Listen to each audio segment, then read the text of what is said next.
Hello, you golfing legends, and welcome back to another episode of the original Off Course. I'm your host, Dan Edwards, and joining me this week for an exciting new launch from Callaway is Mr. Paul Winterhalter and Mr. Brian Herr of Callaway fame. Paul, welcome, buddy. How are you? Doing well, Dan. Thanks for having us. Excited to be on the podcast. Absolutely. So you're a marketing guy. You've got to be pretty fired up about this release here. Yeah, it's one of our biggest launches ever. It's the biggest one I've ever been a part of. It's fun getting to work for so long on a project and finally see it come to life. We'll get into some interesting stories, but this is one we've taken a bit of a different approach with, especially as it relates to getting it out on tour, getting it in players' hands earlier than we ever have before with other products. And my phone has been blown up all week. We launched Monday, we launched, and it's just the excitement, the buzz, the energy around this product is pretty awesome. So it's fun to be a part of it. You know, I can tell, especially when I get this email, it says, "Hey, we're gonna bring a ringer into the chat to really tell the story." And that's why we have Brian here, who's a part of the R&D team. Brian, I don't know that THPers or the community as a whole are overly familiar with the name, but I would love an opportunity for a bit of an introduction and where you operate through the Callaway group. Yeah, thanks for having me on. Brian Herr. I've been with Callaway for 7 years. I'm the manager of the Wedge team. I worked as an engineer and designer at a previous company for about 9 years. Also pretty heavy in the wedges there. So I've been in it for a while. And I will say that Opus seems and feels different than anything I've been part of before. I just feel like the most buttoned up wedge launch I think I've ever been a part of. Marketing's been awesome. We have a lot of content. I feel like the product looks great. The performance is great. And then we'll really touch base here in a little bit we really got heavy in the tour this time. And I think the validation is showing and the conversion has been really, really, really good. Well, I have about 1,000 questions to spin off that. I really want to connect with the tour conversation here, but I think what a lot of people are wondering is Opus. That's an interesting name. How did you land on that, and what's the sort of feature logic around it? Yeah, it's a fair question. So obviously a bit of a departure from where we've been with the Jaws name. When we kind of set out on this project a couple years ago, we knew that sort of looking ahead in the timeline of when this product was going to be coming out, that the Jaws name has really been out for over a decade. It's pretty synonymous with the Callaway brand. And so we really wanted to kind of ring in a new era of wedge at Callaway, of wedges. And, you know, we work with an agency. We work with professionals that do naming. We kicked it around internally. And this concept of where art meets science kind of kept just being in the conversation. And Brian will attest to this. We'll get into some details in a bit, but there really is an art when developing product, especially wedges, because there's a utilitarian aspect to it. There's a feel to it. It's very individual, if you will. And so there really is an artistic sort of element that needs to be a part of the design process. And so anyway, we kept kicking this around, art meets science, and a couple names were thrown out, and Opus was brought up. And so Opus really has ties back to the days of Mozart, Beethoven, music legends, obviously. And so they're magnum opus, their greatest achievement. And it's really the culmination of their efforts that created their greatest achievement. And so that really struck a chord with us. And we passed it around. It got approval pretty early and quick. And so that's sort of where we landed with Opus. And so there's this element of, like I said, art meets science, the development of the product. There's that piece of it being sort of our greatest achievement in wedge. And also the name itself is just kind of sexy. Opus, it just sounds good.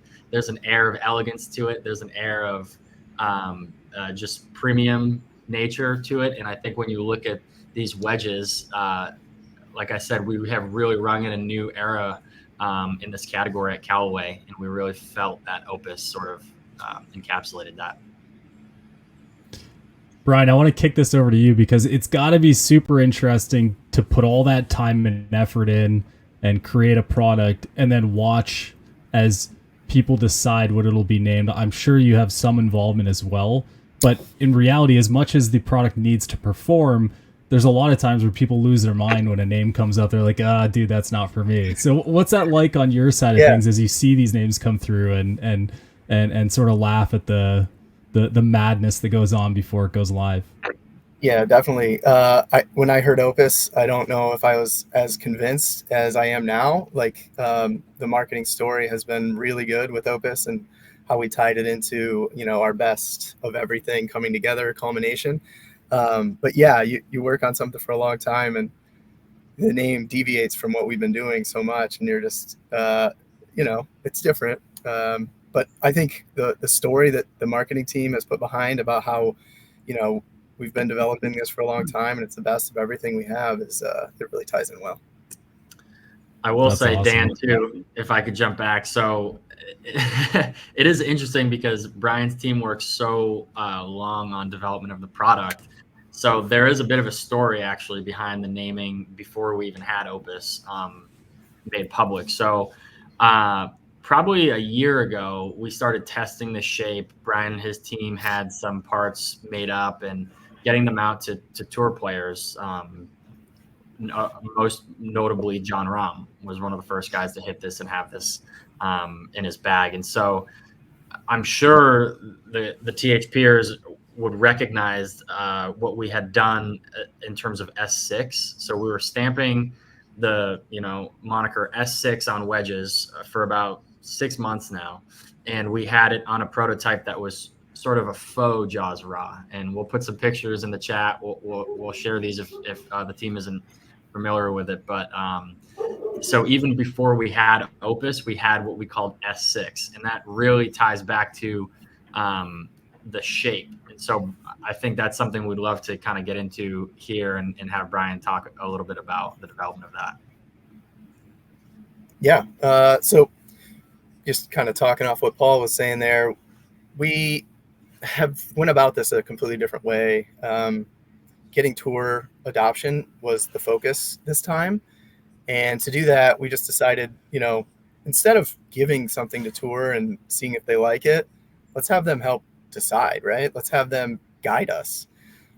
So we basically took 6 different shapes that people internally liked when we developed them, 5 shapes. We brought them out to tour.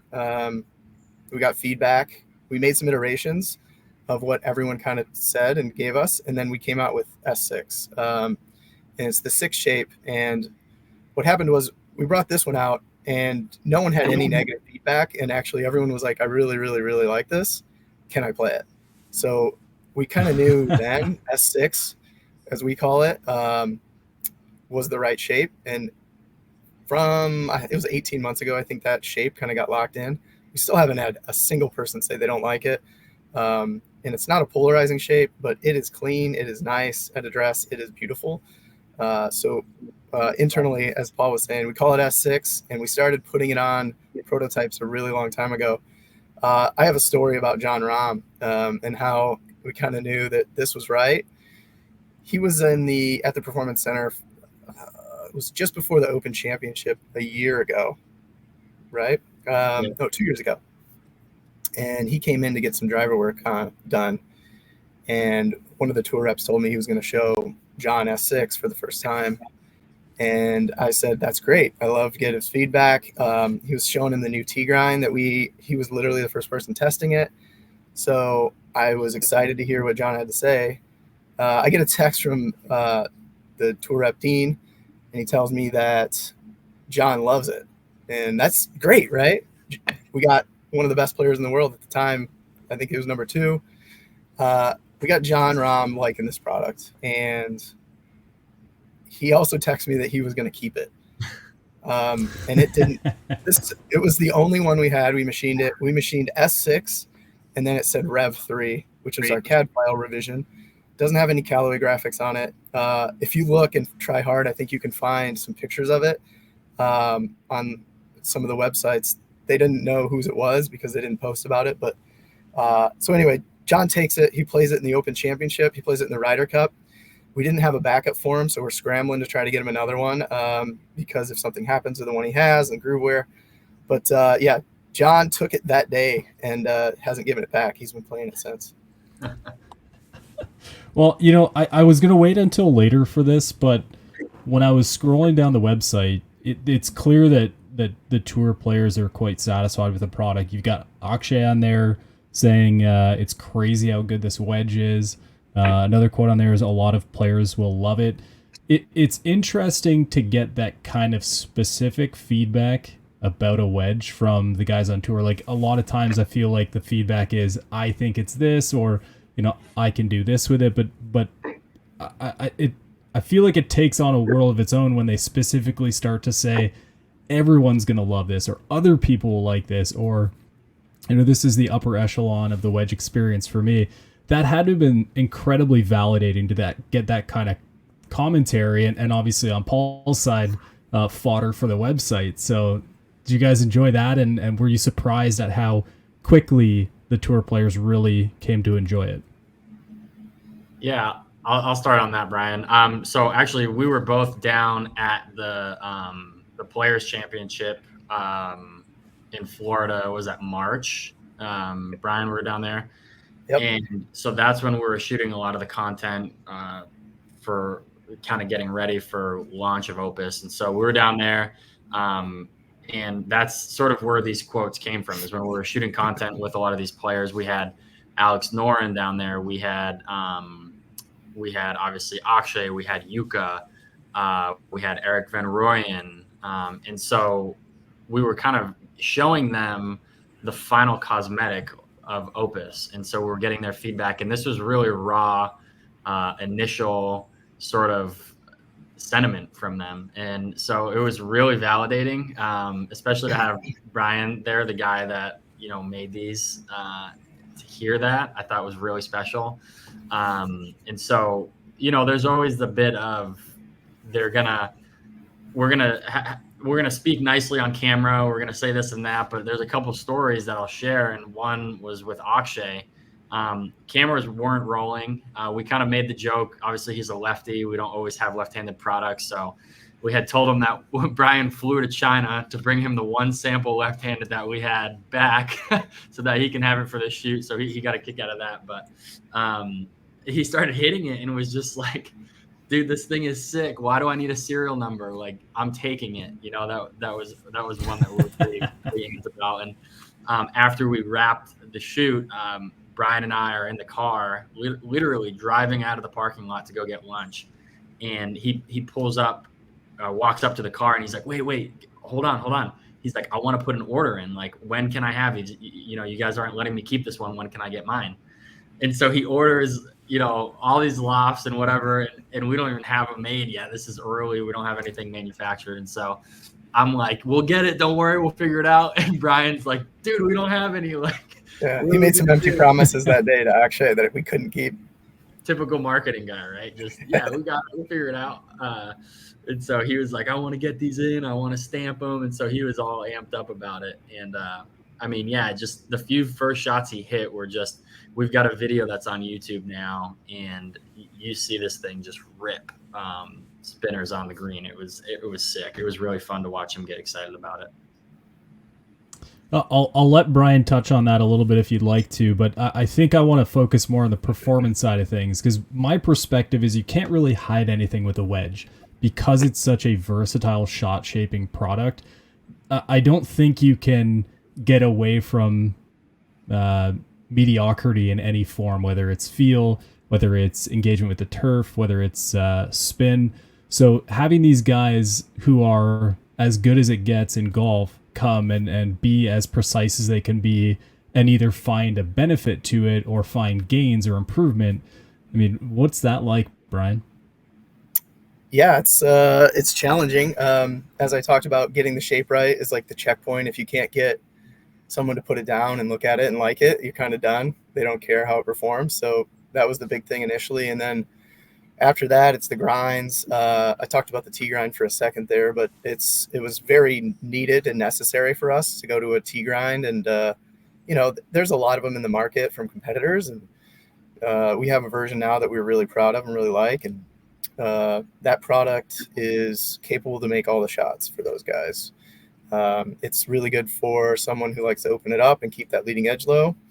And then it's really good on tight lies, like they play on tour. So this is the lineup going. Love that. Yeah, so just to help him out, I tripped him up halfway through. We've been talking about grinds, and for the folks on audio, what I've done is I pulled up the grind sheet just to showcase the options here. But feel free to continue. I just thought it'd be maybe a little bit helpful to have the reference point there for you. Definitely, that's nice. So that's the T grind, and it was literally developed by Tour for Tour because they needed it, they wanted it, and we're really proud of it. It's not going to be for everybody. You need to be able to make the shots and have the skills to do it, but those better players love this. And then from there, another really popular one on tour is the C grind. We made some modifications to keep that leading edge low again with this as you open it up, but the sole's a little bit wider. So what we've noticed on tour is the guys who they're either in the T or the C, it seems like, on their lobs. If they're digging a little bit with the T grind, that wider sole is really good for them on the shots that are square. But it really is good when you can open it up just like the T grind. So two really important products for tour. And then so that's the sole performance of it. The part that most people on here will see is the performance from the new Groove package, what we're calling Spin Gen. It's a groove, it's a face blast, it's a micro feature that we're using to machine roughness. And we've already had the most aggressive groove in golf, but what we've done here is we've narrowed the pitch or tightened, and we're putting more groove edges on the golf ball with these closer grooves. And what we're noticing is a lower launch and more spin around the green, and in all conditions. I think what we're trying to hammer home is that, you go out in the morning and it's wet, or you're in the rough, or you're in the fairway, right? Like fairway is not the problem with spin and launch, but those other conditions, it changes. So what we've done here is we've tightened that window, the change between the fairway and the wet grass and the dry grass, and then the rough it's all in a tighter window, and more, and the spin is more consistent. So we're really proud of that. So you can play all those shots similarly, and you don't have to make adjustments. Can I ask what inspired the change, not only from a name, but from a shaping perspective? Was there something you felt like you needed to really improve on or adjust based on feedback? What was the driving force in that? The name isn't, I'll say we just needed a refresh, but from my perspective, we wanted to get more tour players in our product. And that was the direction. And it was kind of simple, right? Like, we need really good players to play this product. So we went out and did that. Yeah. And I think too, the performance, when it comes to, sorry, go ahead, Paul. No, that's okay. I was just going to say, I was going to touch on a little bit of the performance aspect as you had asked earlier. We kind of touched upon it earlier, but we worked earlier and often with a lot of players, and one in particular, Chris Kirk. He was one that was an early adopter of S6, that early Opus prototype. He won at the tournament Century of Champions in Hawaii at the beginning of the year. He had 3 wedges in the bag at that tournament. And he was one that I know Brian worked closely with on sort of that out of the rough performance. He was a guy that was really big on, consistent spin. If he misses the fairway, approach into greens. And so, the team took a lot of that to heart, and we developed testing around specifically out of the rough and out of wet conditions, as Brian mentioned. And so this team, Brian kind of laughs every time I bring it up, but this team actually went out and grew their own grass to run these tests. And when Brian, this is your story, but he sent a picture of the grass in the test tubes to Chris Kirk, and he sent back the emoji like, my mind is blown. Like, this is insane that you guys are working in this level of detail. And like I said, he was an early adopter of it. 3 wedges in the bag at the beginning of the year, and he actually won in strokes gained around the greens at that tournament too. So obviously a testament to the work earlier with him, getting him adopted into it. And then just a testament all around to the performance and the time that, this team took to put this product through the paces. So Brian, you're that guy who took the divot from Augusta and started growing it in his backyard. Is that what happened there? No, it's sad. It sounds like, yeah, you guys grew grass good. What we do is we have a performance center. The guys over there maintain the place, and we ask them to put grass into PVC pipes, and we take the PVC pipes, we cut it off, and there's dirt and grass growing out of them, and they put it behind our robot so we can simulate rough, because as most of you probably know, you can't get data, launch, spin with any kind of tracking. So to do that, we have to put it on a robot, and these little tubes of grass can interact with the golf ball the same way you would out of the rough, but we can actually capture data. So we can quantify these numbers, and it's growing grass, but it's a little bit harder than that. It's more complicated. I mean, this is great because you get those people out there that say, oh, every golf club's the same. It's not a big deal. A wedge can only be so much, but you're showcasing one of the many features that you really isolate and focus on. And this is a great opportunity to share that. I would never assume someone with a robot would be digging pelts of grass in to just hit shots with a wedge. That's crazy. Yeah. Well, on a robot especially, getting different spin data from one wedge to the next out there is really tough. There's plenty of friction on the face. So we really focus on the wet condition. We get the ball wet before they hit it to simulate the dew. And then we focus on the rough, like I was just talking about. So we can separate ourselves from, any other wedge that you're hitting on the range or a mat. When you go out and you play in real life, this is when you're going to notice Opus is different. So, Brian, let me ask you about overall performance from a wedge and what you focus on, because a wedge is a precision shot, obviously, but a lot of people use it for both full shots and opening the face for shots around the green, or trying to manipulate the face in a way. How do you combine those things where the full shot, the full swing shot is just as efficient as the shot around the green? Yeah, so versatility, right? That's what this is. You need to be able to make all the shots with the product, especially your lob wedge, or some people just use their sands. But there's a balance, right? You need to have enough bounce in the center for your attack angle. I mean, everyone's a little different, and then depending on the club you pick, you need to have versatility to open up that wedge and hit shots across the face. One of the things that we did performance benefit on shots that you're opening up is we have a milling pattern that's angled. So when you're impacting on an open face shot, you're kind of squaring up on those slanted, I don't know what the marketing term is. Micro grooves. Yeah, those micro grooves. We call it something different. We call it micro features in-house. Anyway, when you're impacting across the face, it really is helpful. It's going to create spin.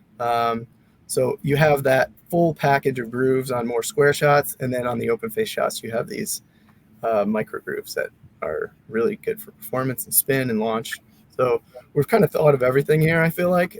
So we're trying to make sure that your performance is good from the full shot with enough bounce. We're trying to make sure that you have enough relief in your heel when you open it up, and then the performance as well.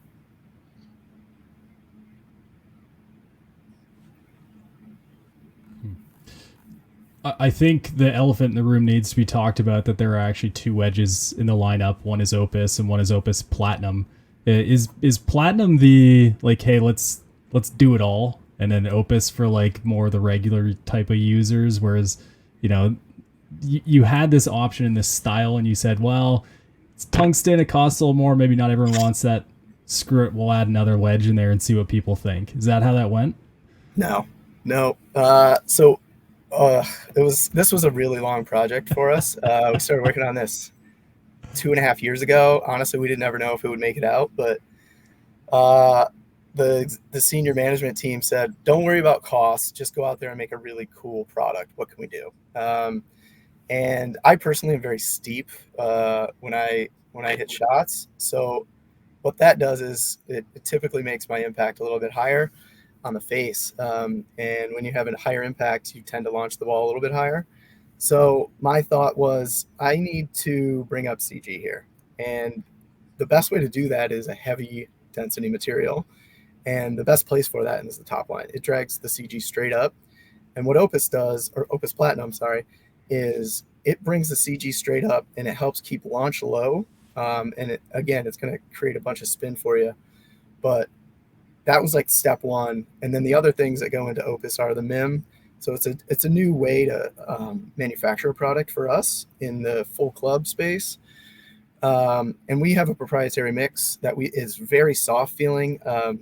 One way that people describe it, which is a little, I don't know if confusing, but it's how people describe this, is it sticks on the face of a MIM product and it feels very soft. So it's partly the launch that's keeping it low, but the MIM is a really, really good way to manufacture, and it feels really, really good.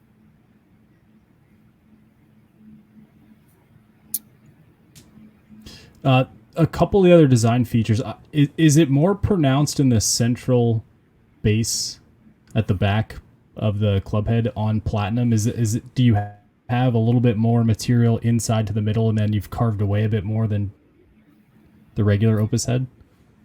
No, they should be the same. It's just that that the MIM material and then that tungsten weight. So the MIM material has a little bit of a different density than our cast version there, and then our standard version.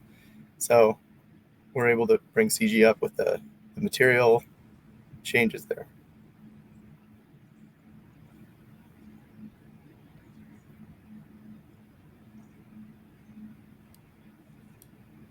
Gotcha. And this is a bit of a step away from Jaws because you had those drilled out inserts, which I think allowed you to put more weight around the perimeter and adjust that. Is this the easiest way to do that, or is this just another option in the process? It's another option, but honestly, the medallions were great, but they are a little restricting on the way you can make a grind and how much relief you can have. So, we've, especially with our new grinds and T grinds and Z grinds and stuff, the 4 holes were restricting on how much relief we could give for manufacturing reasons. So one of the reasons we felt like this was the right move to go away from was we can make the grinds kind of exactly how we want to in CAD and then in manufacturing. Can you guys tell me a bit about finishes and where you landed on that? Here's what I know about wedges. You can get 1,000 SKUs if you really wanted to. Obviously, the goal is to get the right number. How do you land on finishes? How do you land on grinds? And are you particularly excited about this deep dark blue finish, which looks insane? Yeah, I mean, the finish conversation is always an interesting one. So you're never going to be able to appeal to everybody if you make one decision or the other. So we have a track record, obviously, of having the chrome and the black. There's some precedence in the marketplace behind that. So for the Opus standard, we knew that we wanted to target something that people were going to be, more or less familiar with. Now, I will let Brian kind of get into the nuance of the chrome finish on Opus because it is something that's new for us. It's not, the milky satin has been out there for a long time. We've had that obviously in the past with Jaws, but this is really more of like a brushed chrome look. And I kind of mentioned it earlier, but wedges are very utilitarian. There's more of a personal sentiment behind it's going to be hit almost every single hole that I'm playing. And so we just felt that brushed sort of element, that machine kind of feel to it would really resonate with people. And so, yeah, Brian, I'll let you kind of touch on the QPQ and the black and just some differences that we've done maybe in the past. Yeah. It's the brush look. I think it's really clean.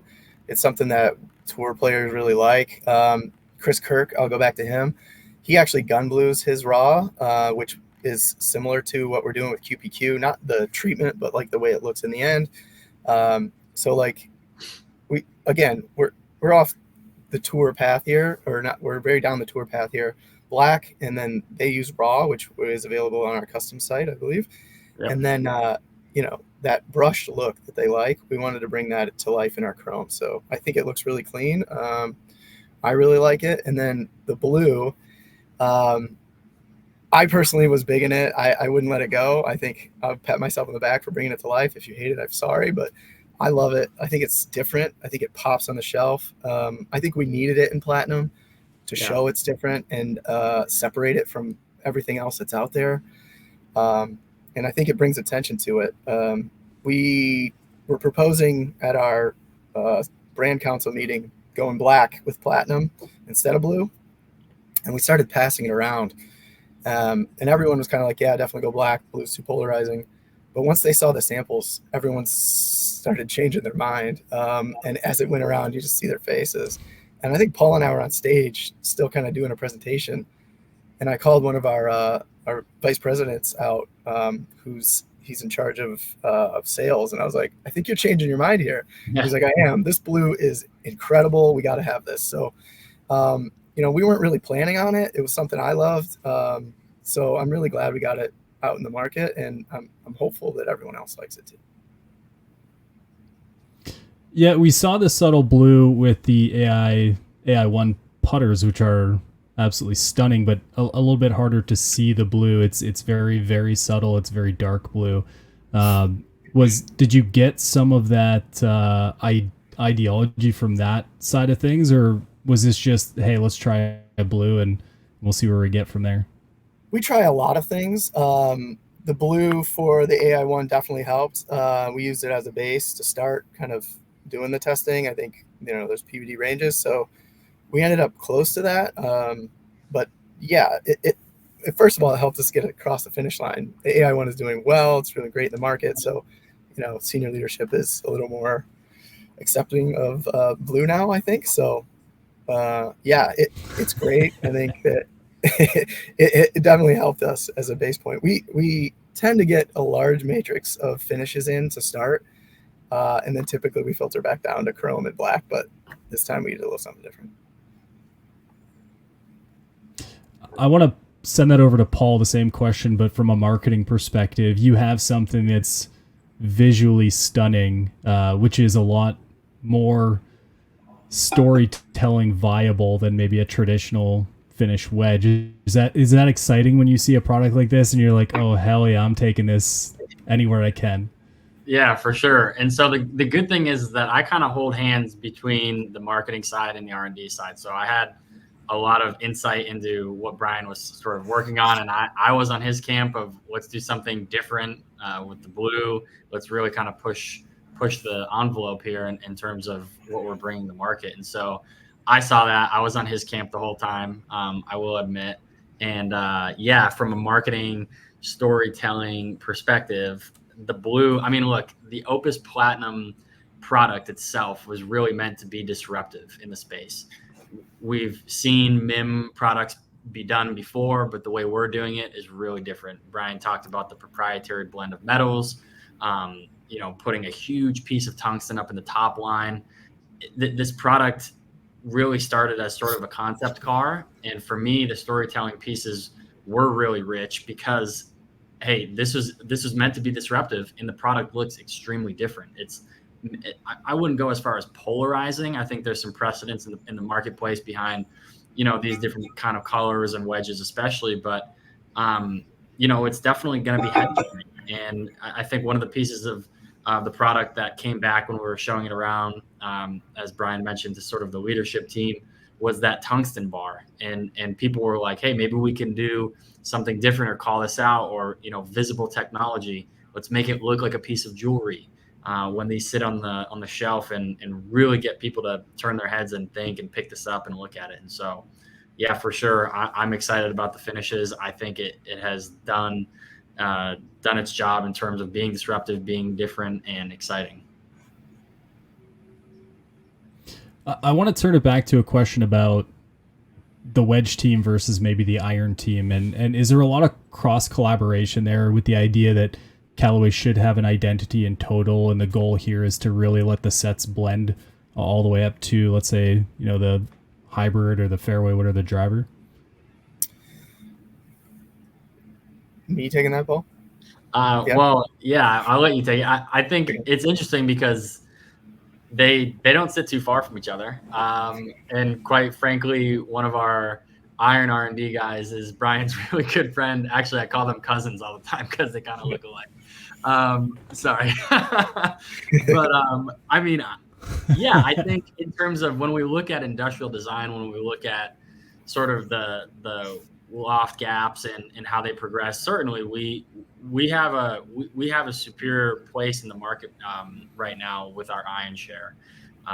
There's a ton of players turning to Callaway irons, and yeah, make no mistake about it. We think everyone that plays a Callaway iron should be playing a Callaway wedge. There's no reason not to. In terms of the actual design and the looks, yeah, I think we do try to have some sort of element of design that's close to it, so it's not super different. I think we've kind of hit the nail a bit more here with Opus than maybe we have with Jaws and the weight ports. It's a bit different, obviously, than the iron design. So certainly, I think there's a bit of mind sharing. I think there's a bit of what are the elements or nuances we can take to kind of, like you said, make it more of a flow through the entire bag. But Brian, what are your thoughts on that? Yeah, I think it's more of a push than it has been in the past, maybe, especially with Apex being out there. We want to flow with the better players here. We want a really good looking product at address the shaping. So the Opus kind of trapezoidal does, yes, definitely play off the Apex weight. So I would say, yes, we're thinking about it. And I think we'll continue to get a little better at that, actually. So you got buddies in the iron group. Have you talked them into getting my nice Apex Pro CBs in that blue finish? I could definitely use a set of those. Okay. We could work on it. We haven't done that. That would be Chris crazy. Kirk had a set of blacked out MBs that he was playing for a little bit there, and maybe still. So it's not unprecedented. Is there any other feature about the wedge? I know we touched a little bit on the groove system and the overall shaping, but Brian, is there anything else you're super proud of or something you want to call into commentary here that people might not see just looking at the website at Opus? Not necessarily. I think I was touching on it a little bit, but shout out to the marketing guys for just getting a ton of stuff early. I just feel like I said, this is different internally. We're working on a commercial that we're excited about, which is, a little bit different for Callaway wedges. We don't tend to get as much attention as maybe the driver iron categories, which understandably, but we are getting a lot of attention. And I think marketing's done a good job of helping the wedge team bring this really good product to life.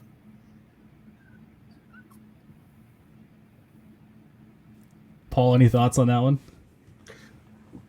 No, I think thanks, Brian, for the shout out. I think it just helps when we work on these timelines earlier, right? So I think getting the story out, getting it kind of buttoned up, getting people agreed on what the features will be, what the story is, understanding that it's very clear.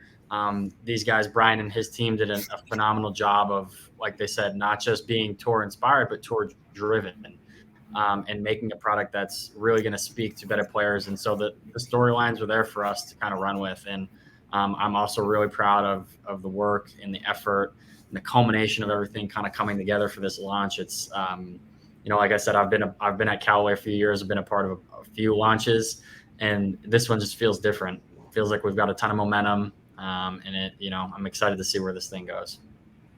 I guess I didn't really mention the tour team enough. So the secret, sorry, the tour guys, the tour reps, Dean, Joe, Johnny, all the guys that helped us a ton. They've given us all the feedback. They've really helped push this wedge to a different place. So I guess I should give them as much credit as anyone.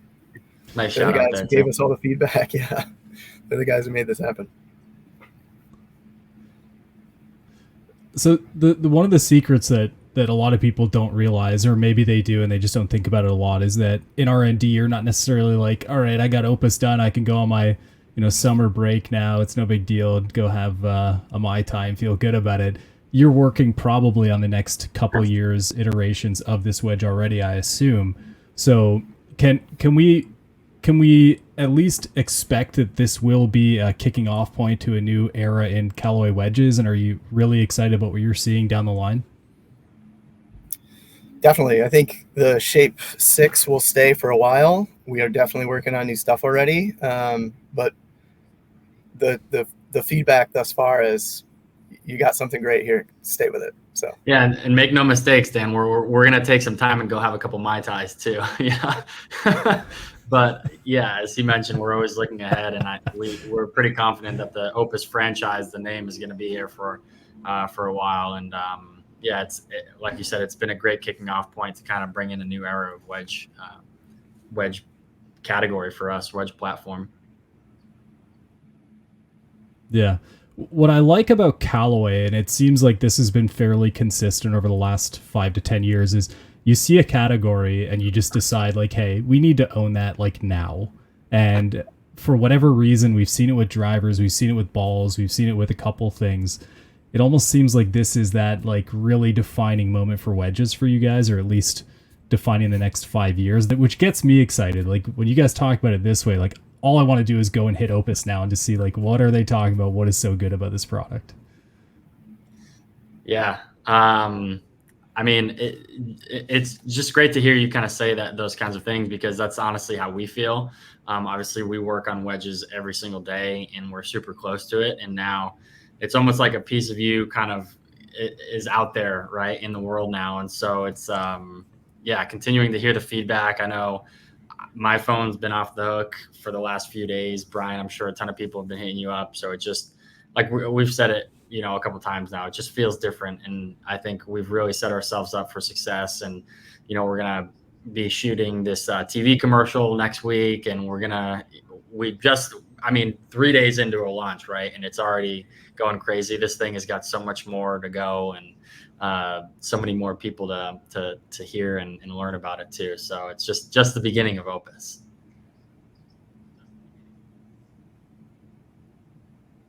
What I'd love to know, Paul, before we wrap up today, is I heard a little bit of suggestion in the pre-show about this stash you got going on now. Audio doesn't let people see it, but I've heard a story that's like, is this like a playoff beard? Is this are you growing it out for launch, or what's going on here? Yeah, you've seen the baseball players when they bleach dye their hair. I was like, I'm not going down that route, but I'll shave a mustache for a little office hype for our Opus launch. So yeah, I am rocking the mustache. It's a bit different for me. I've been made fun of a little bit, but here we are. We're rocking it and having a little bit of fun with the Opus launch, and just having a little bit of hype. I guess. That's awesome. Well, hey guys, I really appreciate the time today, Paul. Really excited for you. It seems like you're fired up. Oh, yeah. Brian, it was great to meet you as well, and really get to know your role a bit more.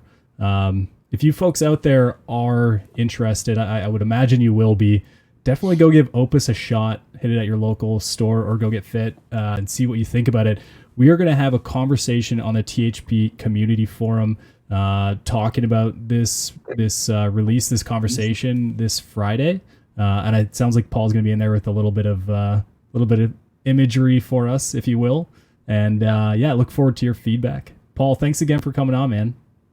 Happy to be here. Yeah, we're fired up. So thank you for having us, Dan. And thanks, THPers. Yeah, for sure. Hey, if you're playing golf this weekend, have fun. Go hit an Opus. Tell me what you think. We'll see you guys next week.